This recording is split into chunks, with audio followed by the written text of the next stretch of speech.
Praise the lord. సహోదరులు భక్సింగ్ గారి అనుభవములు, దేవుడు తనకు బయలుపరిచిన దైవ మర్మములు.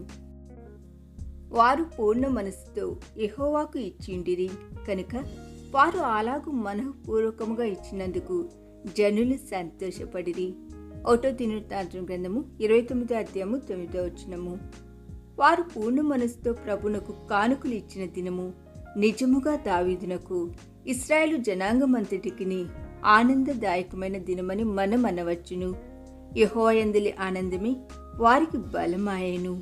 అయితే ఇప్పుడు మీలో ఎంతమంది దేవుని సేవ నిమిత్తమును ఆయన యుద్ధముల నిమిత్తమును మిమ్మును మీరు అప్పగించుకుంటకు సిద్ధముగానున్నారు?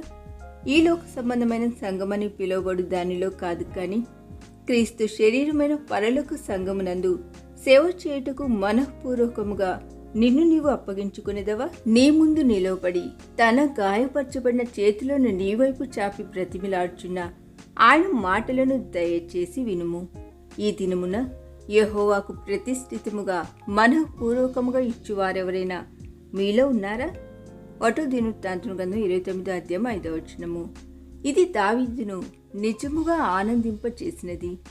నీవు నీ జీవితమును, డబ్బును, తలాంతులను ఈ గొప్ప పరలోకపు కట్టడమునకై వాడబడినట్లు ఇష్టపూర్వకముగా ధారాళముగా ఇచ్చినచో నీ రక్షకుడైన ప్రభువును అది మరి ఎంతో అధికముగా సంతోషపెట్టదా? అప్పుడే నీవు దేవుని యందలి సంతోషం యొక్క సంపూర్ణతను తెలుసుకొనగలిగేదవు. అదే నీకు బలమగును. ఇదే నిజమైన ఆనందము. అట్టి ఆనందమే సర్వ సంగమునకు ఆనందమును తీసుకురాగలదు. ఈ దిన ధ్యానము మనందరి ఆత్మీయ జీవితమునకు ఆశీర్వాదకరముగా ఉండునుగాక. ఆమేన్.